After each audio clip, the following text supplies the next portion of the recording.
Welcome to Everlasting Talk. Hello and welcome to Everlasting Talk. I'm your host, Ever. Please make sure to check us out on Instagram, X, Spotify, YouTube, Twitch, Kick. Get your merch on Spring, and coming soon, buy me a coffee. Today we are talking about Catherine the Great. Catherine the Great was one of the most influential rulers in Russia, known for her intelligence, political acumen, and ambitious reforms. She expanded Russia's borders, modernized its institutions, and fostered the arts and education, earning her a place among history's greatest monarchs. Born Princess Sophie Auguste Friedrich von Anhalt-Zerbst-Dornberg on May 2nd, 1729 in Stettin, province of Pomerania, Kingdom of Prussia, modern-day Silesia, Poland. Daughter of Prince August of Anhalt-Zerbst and Princess Joanna Elizabeth of Hohenzollern-Gottorp, a minor German noble family. Despite her modest background, she was chosen as a bride for the heir to the Russian throne due to her lineage. Catherine received an education in studying French, literature, philosophy, and history. At age 14, she would make a trip to Russia and convert to Eastern Orthodoxy, adopting the name Catherine. Her marriage to future Emperor Peter III was politically strategic.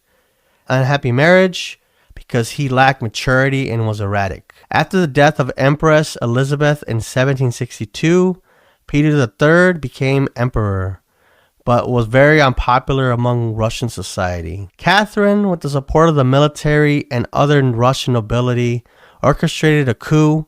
6 months into his reign, he was eventually disposed, and he died mysteriously, mostly likely murdered. On July 9th, 1762, Catherine was declared Empress of Russia. As a ruler, she implemented reforms to modernize Russia. She promoted education, restructured the government, and expanded the economy. She encouraged westernization, starting schools, and patronizing the arts. Catherine's reign reached its height with the expansion of the Russian Empire, victorious over the Ottoman Empire, and annexing Crimea. Introducing the Charter of the Nobility in 1785, granted increased privileges to the nobility while keeping serfs under control. Her foreign policy successes made Russia a dominant European power.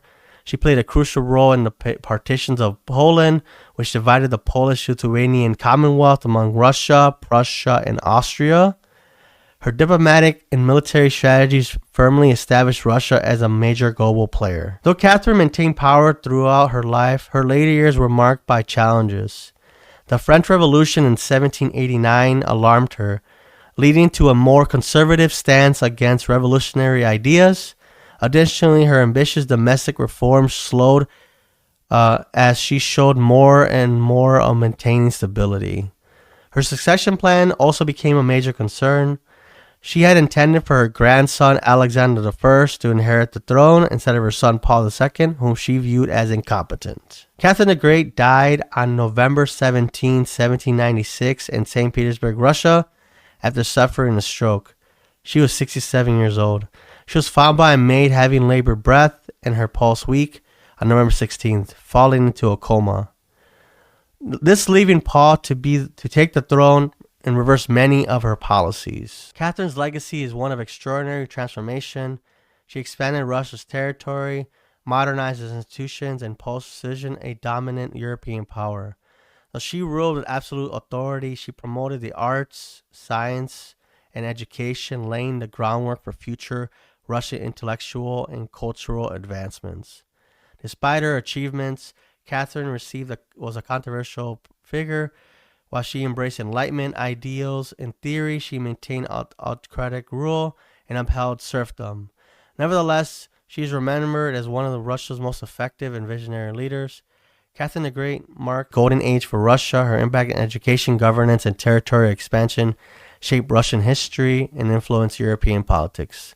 She served as a model of strategic leadership and the complexities of balancing power, reform, and tradition. Some things to check out some books or some stories or some series. Catherine the Great, Portrait of a Woman by Robert K. Massey. It's a comprehensive biography detailing her life and reign. The Memoirs of Catherine the Great by Catherine II, her own reflections on her rise to power and governance. There's a 2019 HBO miniseries called Catherine the Great, a dramatized portrayal of her life starring Helen Mirren. Also, there's a historical and satirical black comedy drama called The Great. It lasted from 2020 to 2023. It was a Hulu series starring Elle Fanning as playing Catherine the Great. It's fictionalized obviously, and it portrays Catherine in her youth and her marriage to Emperor, Peter III. But yeah, thank you guys so much for joining here at Everlasting Talk. Again, I'm your host, Ever. Please make sure to check us out on Instagram, X, Spotify, YouTube, Twitch. Get your merch on Spring, and coming soon, buy me a coffee. Next episode, we are talking about Leonidas. So turn on your notifications, and I'll see you next time. Bye. Thank you for listening to this episode of Everlasting Talk. For more content, follow us on Twitch, Twitter, YouTube, and Instagram at Everlasting Talk. Thank you.